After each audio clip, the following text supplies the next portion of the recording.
Assalamualaikum warahmatullahi wabarakatuh. Salam sejahtera untuk semuanya. Perkenalkan, saya dari Yavi Inkubator ingin memperkenalkan mesin tetas statis dari Yavi Inkubator yang berkapasitas 200 menggunakan elemen pemanas kaca dari Yavi Inkubator dengan daya 12 volt ya. Dayanya 12 volt. Nah, mari kita lihat bagian sampingnya seperti apa. Seperti ini. Bagian samping atas itu untuk ventilasi buat mesinnya. Dan ini untuk soket aki dan soket PLN. Jadi bisa hybrid ya, aki dan PLN jadi satu. Untuk bagian dalamnya mari kita lihat seperti apa. Ya, seperti ini untuk bagian dalamnya. Ada 4 buah kipas. Dan untuk pemanasnya seperti ini, menggunakan pemanas elemen dari kaca ya, yang sudah saya modifikasi. Untuk pemanas kaca kita membutuhkan 4 pemanas kaca. Ini untuk yang bawah, khusus yang bawah itu pemanasnya agak panjang kabelnya ya, menyesuaikan saja nanti. Setiap pembelian pemanas kita bonuskan 2 buah untuk cadangan dan garansi selamanya ya, kita selama tidak pecah atau ya intinya tidak pecah lah, pemanas masih garansi dengan catatan pemanas dikirim ke alamat kami. Untuk pemasangannya seperti itu ya, dimasukkan saja langsung ke soketnya. Setelah itu kita masang yang bagian atasnya ya. Atas juga sama, ada soket buat pemanas, jadi pemasangannya mirip seperti lampu ya, tapi ini tinggal colok saja ya. Untuk pemasangannya bebas ya, bisa dalam keadaan on atau dalam keadaan mati. Kalau misal takut listrik ya, di keadaan mati nggak masalah, tapi ini listrik DC ya, nggak nyetrum sama sekali. Kita sudah pasang pemanasnya, pastikan kencang dan masuk ke dalam ya untuk bagian soketnya ya. Tampilannya seperti ini jika sudah dipasangkan pemanas ya. Nanti setiap pembelian mendapatkan 6 pemanas, 2 sebagai cadangan. Nanti ketika pemanas putus bisa langsung dikabarin saja biar secepatnya bisa diganti. Untuk pemasangan soket PLN bisa langsung dimasukkan ke jalur soket PLN. Mari kita nyalakan mesinnya seperti apa. Kita tekan tombol powernya selama beberapa detik dan mesin pun menyala ya. Seperti ini tampilannya kalau sudah menyala ya. Di atas ada lampu buat penerangan warna biru ya. Kita cek pemanasnya apakah sudah mulai panas. Dipegang aja gak apa-apa, kalau awal-awalan baru menyala gak masalah, paling hangat saja nanti. Untuk tampilan raknya seperti ini ya. Untuk rangkaiannya full aluminium, dan untuk bagian dasarnya menggunakan kawat stripping.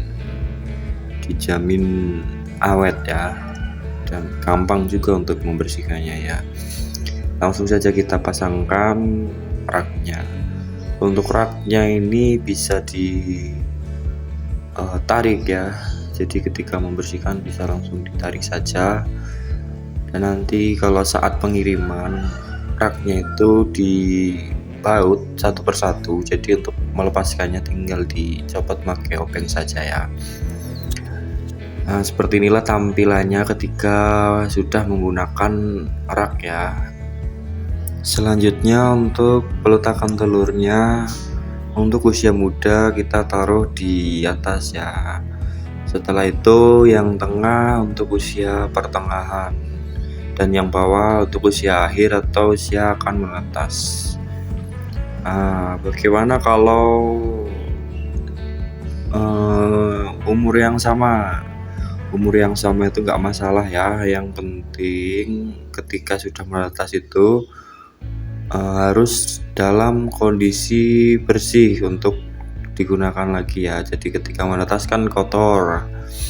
Setelah itu kotorannya dibersihkan, nggak masalah. Dilap bawahnya, bisa pakai kain pemanasnya dilepas dulu, nggak masalah. Seperti itulah penjelasan singkat buat penataan telurnya ya. Kalau ada pertanyaan bisa langsung dihubungi via WhatsApp. Nanti saya cantumkan di deskripsi. Oke, setelah itu kita tunggu sampai suhunya stabil. Ini kan baru menyala ya. Kita tunggu saja sampai suhunya stabil. Oke, kita tunggu dulu ya. Oke, setelah menunggu beberapa lama, sekitaran 10 menit tadi saya ya dari awal menghidupkan, sampailah suhu di 38,0 ya. Untuk termostatnya kita memakai STC 1000 ya, STC 1000 dan sudah saya set di 38,5 dan minimalnya di 38,2 ya, dikurangi 0,3 ya, itu kalau settingan STC ya. Ini untuk kelembaban ya, kelembaban itu akurat di kelembabannya saja ya, kalau suhunya jangan terlalu diperhatikan. Untuk termostatnya sudah dikalibrasi sama saya, jadi aman aja, bisa langsung digunakan. Ini untuk nampan tadi ya, kalau kelembabannya kurang bisa ditambahkan nampan, tapi ini nampannya terlalu besar. Sampelnya yang kecil saya nggak ada, tapi tenang aja, nanti kita bonuskan nampan yang kecil ya. Jadi setiap pembelian itu terdapat nampan untuk airnya ya. Ini buat ventilasinya nanti bisa disesuaikan saja ya. Misal umur beberapa hari bisa ditutup, kalau akhir-akhiran nanti bisa dibuka semuanya ventilasi. Ini untuk kap bagian atas saya baut ya. Nanti ketika ada kerusakan di mesin bisa langsung dicopot saja bautnya. Untuk skema mesinnya nanti bisa dijelaskan di akhir video ya. Kalau yang ingin menonton silahkan menonton, kalau yang nggak ingin bisa di skip. Oke, kita lanjut ke bagian pencadangan aki ya. Ini kita lanjut di bagian pencadangan aki atau pencadangan baterai.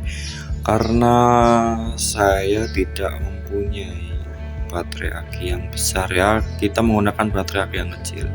Setiap pembelian dibonuskan kabel untuk ke aki ya, langsung kita masukkan saja kabelnya. Jangan sampai terbalik. Untuk akinya ini nggak boleh terbalik ya, harus plus dan minnya itu harus sama ya. Merah untuk ke plus, hitam untuk ke min. Jadi tidak boleh terbalik. Kalau terbalik itu akan merusak komponen ya, dan itu bukan tanggung jawab dari kami. Yang penting pemasangannya jangan sampai terbalik, insya Allah aman. Langsung saja kita masukkan ke baterai atau aki ya. Masukkan saja saat PLN menyala, nggak masalah karena sudah ada relay pembatas ya buat aki ke PLN. Jadi ketika PLN menyala pun nggak masalah. Sekarang kita cabut bagian input PLN, apakah masih menyala. Ternyata bisa menyala hanya menggunakan baterai sekecil ini ya. Mesin tetas sebesar ini bisa menyala dengan baterai sekecil ini. Oke, sangat hemat sekali ya. Masih bisa menyala walaupun tanpa PLN. Jadi cocok untuk di daerah-daerah yang sering mati listrik. atau ingin menggunakan tenaga surya juga bisa. Yang penting pemasangannya jangan sampai terbalik ya. Sekali lagi jangan sampai terbalik. Yang membuat hemat mesin tetas itu bukan di pemanasnya sebenarnya ya. Pemanas berfungsi untuk memanaskan saja. Yang membuat hemat mesin tetas itu berada di boxnya ya. Ketebalannya harus disesuaikan buat refleksnya. Dan untuk mesin saya ini saya lapiskan plat galvalum ya, plat galvalum buat di bagian belakang, bawah, dan di bagian pintu. Jadi untuk menyimpan daya lebih lama. Seperti itu konsep mesin tetas hemat listrik ya. Sebenarnya bukan di pemanasnya, saya tekankan lagi. Pakai lampu juga bisa hemat asal boxnya itu tertutup rapat. Seperti itu konsep mesin hemat listrik.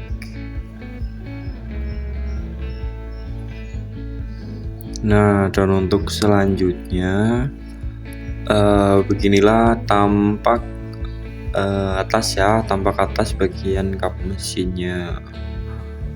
Memang sangat semrawut. Untuk gambarnya saya nggak bisa menggambarkan ya, karena ini sudah sangat semrawut. Intinya komponennya yang pertama soket aki, soket PLN yang tadi, terus yang di dalam itu ada termostat 12 volt yang sudah saya modifikasi, hygrometer, kipas, pemanas, relay, dan power supply 12 volt 10 ampere ya. 12 volt 10 ampere. Karena yang 10 ampere belum ada kipasnya, saya beri tambahan kipas di atasnya, itu bisa dilihat kipasnya. Untuk pemanas, pemasangannya di seri ya, jadi 2 pemanas itu jadi 1 rangkaian seri. Kalau yang belum tahu rangkaian seri bisa langsung searching di Google. Untuk yang ingin lebih detailnya mengenai rangkaian mesin tetas statis kapasitas 200 ini yang menggunakan elemen pemanas kaca dengan daya 12 volt bisa langsung ditanyakan di nomor WA yang ada di deskripsi ya. Untuk sekilas seperti ini aja rangkaiannya, sebenarnya nggak terlalu rumit juga dan nggak terlalu simpel juga ya, standar lah. Intinya kita tahu fungsi alat dan tahu fungsi cara kerja mesin tetas ini ya. Mungkin seperti itu aja yang dapat saya sampaikan. Kurang dan lebihnya saya mohon maaf. Terima kasih. Wassalamualaikum warahmatullahi wabarakatuh.